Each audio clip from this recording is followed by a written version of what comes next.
Ça, il y a le Nietzsche se trompe un peu sur Zarathustra, parce qu'il a une lecture, j'allais dire, quasi manichéenne de Zarathustra. Non, mais Nietzsche, il a son interprétation. Oui, il n'est pas tout très rigoureux, c'est religieuse.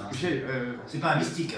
Voltaire disait du zoroastrisme, d'ailleurs, il disait tout le mal qu'il pouvait dire du zoroastrisme, fatras, de niaiserie. Ils se sont beaucoup trompés aussi. Voilà, mais Voltaire, ces gens-là, ils ne connaissaient pas très bien la pensée orientale. Hein. Que ce soit Voltaire, que ce soit Nietzsche, etc. Oui, tout à fait. Il la voyait à leur façon. Bon. Mais il y a une autre hérésie, le zarvanisme, qui est plus tardive encore, hein, c'est le 9e siècle. Oui. Alors pour eux, on entre dans le mal, attention, hein, c'est très important, on entre dans le mal en entrant dans la matière, et on entre dans la matière en entrant dans le temps. Or, alors là, je reviens à mon dada sur l'électron de Dirac. Ah bah oui, non, voilà, de l'astrophysique. On va y avoir droit. Alors, non, c'est très important. Ah oui. La lumière est hors de l'espace et du temps, d'après les relations de la relativité restreinte. Lorsque la lumière se scinde en deux, lorsque tu envoies des photons de haute énergie sur du plomb, ça donne des électrons et des positrons, ça devient plus et là, c'est dans le temps. Oui. Alors, les photons n'ont pas de masse au repos, c'est pas de la matière, c'est de la lumière, n'est-ce pas? Ils sont hors de l'espace et du temps, il n'y a pas d'espace et pas de temps. Et lorsqu'ils se scindent en deux, c'est-à-dire lorsqu'on entre dans le temps à ce moment-là, en entrant dans la matière. Je veux dire, c'est très profond, même sur le plan, pas seulement théologique, mais scientifique. Parce que réellement, on rentre dans la matière. Quand on rentre dans la matière, on crée le temps. Parce que l'électron et le positron connaissent le temps. Le photon ne connaît pas le temps. Voilà. C'est ce que je voulais dire. Donc le zarvanisme, c'est une hérésie encore du manichéisme. Donc c'est une hérésie au 3e degré. Le zoroastrisme, c'est une purification du mazéisme. Le manichéisme, une hérésie du zoroastrisme, une hérésie plus ou moins chrétienne, judéo-chrétienne. Et le zarvanisme, là, c'est quelque chose de tout à fait, je veux dire, spécial, c'est le temps. Le mal, c'est le temps. Et là, intéressant parce qu'il y a eu des poètes éclairés comme Hölderlin qui ont fait du facteur temps le principe du mal aussi. Bien sûr. Il était gnostique. Hölderlin, il était un peu inspiré par Jacob Böhm, beaucoup d'Allemands inspirés par Jacob Böhm, qui était exactement, c'était un mystique allemand. Qui a inspiré Hegel d'ailleurs. Gnostique, voilà, même Hegel.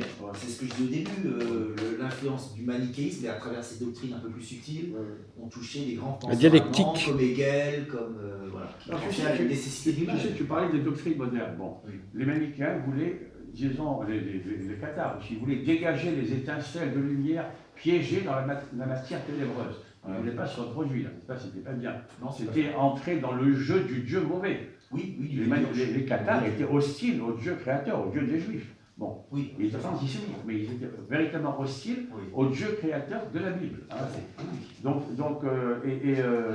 C'était vraiment... et alors, ce qu'ils voulaient, c'est dégager les étincelles lumineuses dans la matière ténébreuse. Mais les nazis, qu'est-ce qu'ils voulaient faire? Ils voulaient avoir une race pure, et tu sais peut-être qu'il leur arrivait de kidnapper des petits-enfants blonds qu'ils trouvaient dans des familles pour le lait, en disant ceux-là, c'est des étincelles. Ils ne disaient pas que ça comme ça, mais on peut interpréter ça comme ça. C'est comme des étincelles lumineuses, des petits-enfants blonds, piégés dans la matière très ténébreuse des familles polonaises russes, pour les mettre dans des familles ariennes. C'était la même logique. Mais ils ont ouvert des maisons pour les faire, ces petits blonds. Oui, dans Norvège. Non, mais par ailleurs, ils voulaient aussi... Bien sûr. Ils voulaient aussi libérer les étincelles blondes de la matière ténébreuse où ils se retrouvaient piégés par hasard. Pas pour les mettre dans de bonnes familles allemandes. C'est le même esprit. C'est dans le même esprit que le catharisme. D'ailleurs, les nazis étaient obsédés par les cathares. Ils ont visité, comment il s'appelle, l'endroit où ils ont été, Montségur. Oui. Il y a eu des expéditions d'intellectuels nazis. Ça pensait beaucoup à l'ésotérisme en général. Et les chevaliers de la table ronde, c'est quoi? Ça, c'est la légende assyrienne.